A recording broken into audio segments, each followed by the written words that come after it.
പ്രിയമുള്ള പ്രേക്ഷകരെ, നാം ഇവിടെ ചർച്ച ചെയ്യുന്നത് മേൽപ്പത്തൂർ നാരായണ ഭട്ടതിരിയുടെ നാരായണീയത്തിലെ 2-ാം ദശകത്തിലെ 6-ാമത്തെ ശ്ലോകമാണ്. നിങ്ങൾ ശ്ലോകം ശ്രദ്ധിക്കുക.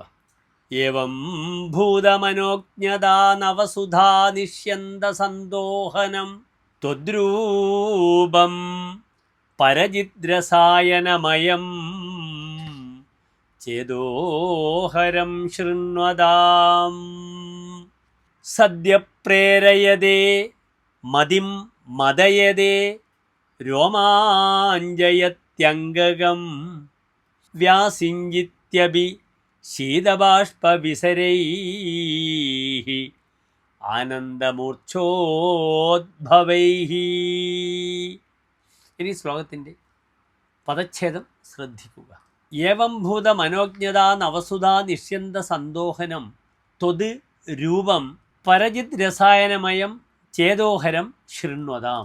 സദ്യ പ്രേരയതേ മതിം മദയതേ രോമാഞ്ചയതി അംഗകം വ്യാസിഞ്ചതി അഭി ശീതബാഷ്പവിസരൈഃ ആനന്ദമൂർച്ഛോദ്ഭവൈഃ.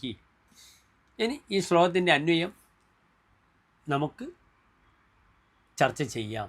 ഏവം ഭൂത മനോജ്ഞതാ നവസുധാ നിഷ്യന്ത സന്തോഹനം പരജിത് രസായനമയം ചേതോഹരം ത്വദ്രൂപം ശൃണ്വതാം. മതിം സദ്യ പ്രേരയതേ മതിം മദയതേ അംഗകം രോമാഞ്ചയതി ആനന്ദമൂർച്ഛോദ്ഭവൈഃ ശീതബാഷ്പവിസരൈഃ അഭി വ്യാസിഞ്ചതി.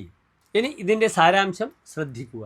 ഇപ്രകാരം സൗന്ദര്യമാകുന്ന അമൃതിൻ്റെ ധാര വർഷിക്കുന്നതും പരമാനന്ദ രസമയവും ഹൃദയത്തെ ഹഠാത് ആകർഷിക്കുന്നതുമായ അങ്ങയുടെ ആ മനോഹരമായ രൂപത്തെപ്പറ്റി കേൾക്കുന്നവരുടെ ഹൃദയത്തെ ആകർഷിച്ച് വശത്താക്കുകയും മതിപ്പിക്കുകയും ശരീരത്തെ രോമാഞ്ചമണിയിപ്പിക്കുകയും ആനന്ദബാഷ്പത്തിൽ ആറാടിക്കുകയും ചെയ്യുന്നു. നമസ്തേ.